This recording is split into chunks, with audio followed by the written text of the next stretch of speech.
Hey everyone, my name is Tess Curran. I'm currently a master's in public health student, and I'm also a recently accepted med student. So I'm super excited about that. I'm starting medical school next year. But before starting all that crazy work, I just wanted to take a second to pause and reflect on the past few years and share three key learnings that I took away um, during all of this pre-med years, and especially during this past year.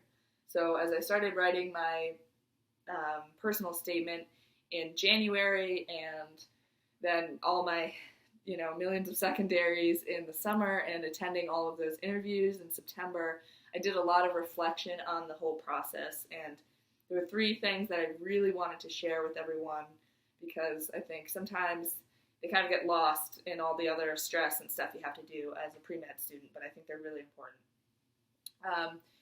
So the first thing I wanted to say, and it's going to sound so lame, but I really just want to say to follow your heart. And I know it sounds ridiculous, but I think a lot of pre-med students, when they are a freshman in college or wherever you might be, instead of following their heart, they follow the list of requirements and recommended activities that a med school website might give you, or a pre-med advisor or someone who did something says to do. And I think a lot of that is unnecessary. You know what you want to do, right? So follow your heart. So my freshman year, a lot of people were telling me I needed to have 4 years of clinical lab experience to prove that I had what it takes to go to med school. And I was thinking, like, oh, I really don't like working in lab, like titrations aren't my thing. Instead, I did what I like to do. I found human connections working, just volunteering at nursing homes, and doing yoga. And I became a certified yoga instructor. And later I got connected on a community health research project. And I did a lot of things that made my soul sing and really showed me that I want to be a medical student, and that I doing research on a community health program really hit home to me that I want to be a community health physician. And it also taught me that I really don't want to be a PhD or a community health researcher. So you might be following your heart working in a clinical lab, and you might learn that you want to do MD PhD, or you just want to get your PhD. But if you're just following a list of prerequisites that someone else is telling you to do, you might not feel connected to your work. You might not have something to get you out of bed when you're tired from studying all night. And you might not know for sure when it's time to apply that you want to go to school, because you never tested things out that you love. So really, follow your heart. Medical schools know when you've done things that you're serious about and that you're not serious about. Medical schools know. And the second thing I really want to share is that there's no need ever for competition in undergraduate, or really ever in the medical school field. I know there's a lot of stereotypes about pre-medical students being competitive and maybe lying to each other about answers, or just trying to kind of weed each other out so that they look better when it comes to applying to med school or even getting residencies. But, I remember my freshman year, I went to a pre-medical society event at my school, and they showed us a video of the Hunger Games med school fashion. So they played a video where 3 med students were trying to literally kill one another so that one could go to med school. And it really does not have to be that way, and it shouldn't be, because once you become a doctor, or once you're working in the medical field, you have to work with your team. You need to learn, you need to work with other specialists and primary care providers to give the best care to your patient. And you need to work with occupational therapists and nurses and nurse assistants and all that. So really, there's no need to be competitive with your students now, and you need to learn how to work in a team.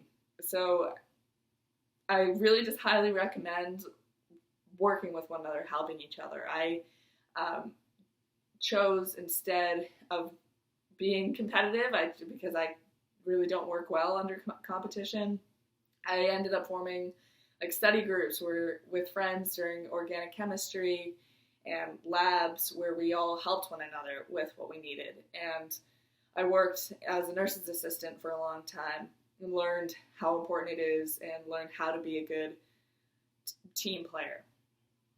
So really just please don't be competitive. Help out one another because that's what you're trying to do, right? You're trying to be a physician to help people get better. So why not help your friends on the way? It's like little pretending to be a physician from the start. So the third thing I really wanted to share is to take your time. I know there's that common quote, like, I don't know what the exact words are, but, be solid in your goals, but flexible about your methods. And I think that's really applicable to being a pre-medical student. So, I knew I wanted to be a doctor for a long time, but I also knew that there were a lot of other things to learn and that I could learn from. So I started out as a freshman saying I want to go to medical school right out of college. But then an opportunity came to me where I could do my master's degree in 1 year, and I could learn so much more in public health, learning about social determinants of health, than being a biology student. And so I kept my mind open to these things, and I think it helped me a lot in learning why I wanted to be a physician and who I wanted to be. And I think if I had stayed very rigid about what I thought I had to be, I would not have, and didn't take the time to explore other things, I wouldn't have been as clear or as excited about being a doctor, and I don't think my application would have been as good either. So really just, I think stay open to opportunities, and don't feel like you have to be on some super strict timeline. Like give yourself some time to breathe and learn. Taking a year or 2 or 5 off to work in another setting and gain skills that you might not necessarily get in medical school, but will supplement your job as a doctor, is crucial and just will help you get through medical school as well.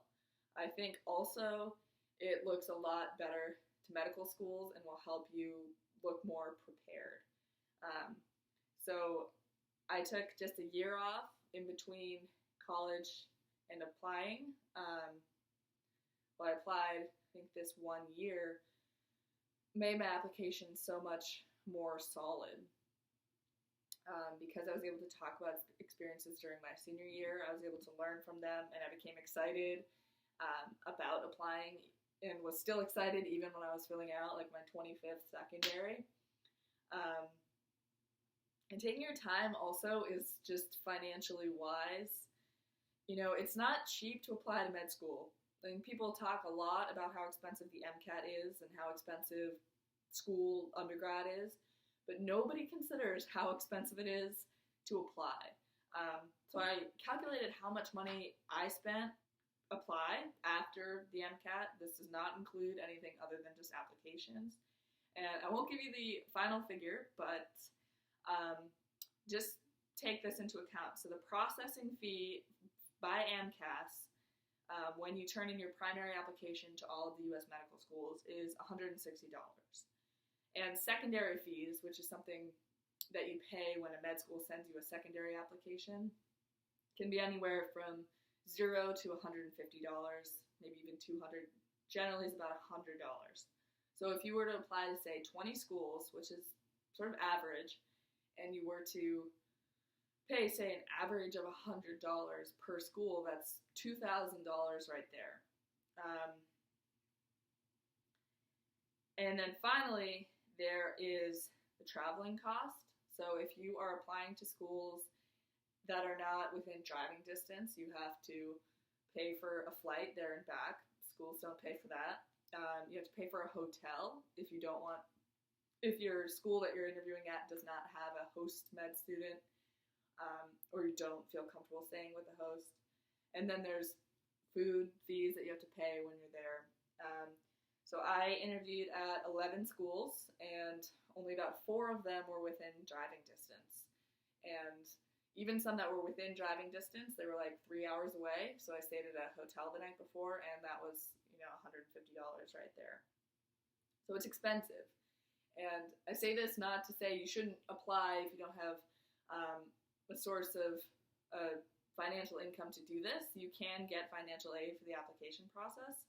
But I say this because, I think I hear a lot of people saying a lot, oh, I'll just apply this year, and if I don't get in, it's no big deal, I'll apply next year. But sometimes, depending on your finances, it is a big deal if you don't get in, because you apply, you're unprepared, you spend about $3,000 or more just on sending out your applications, and then you don't get in because you're not prepared, you didn't take your time.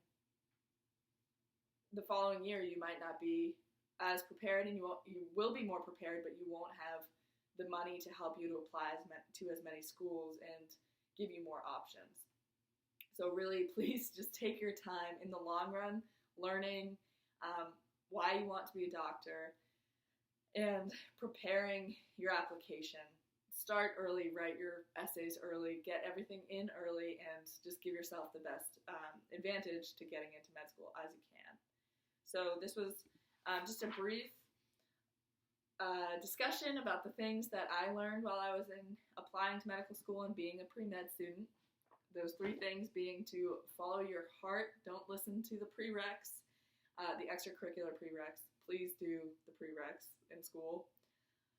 Please don't compete with anyone. There's no need for competition, and in fact, there's a need for collaboration. And finally, take your time. Don't feel you need to follow a timeline, and just be prepared as you can, and know that you want to go to school when you apply, and you'll get in. There's a school for everyone, and I really mean that from the bottom of my heart. So I hope this was helpful for people, and if this was helpful, if you'd like to hear more in-depth videos about maybe extracurriculars or advice about more in-depth advice about interviews, etc., let me know, and I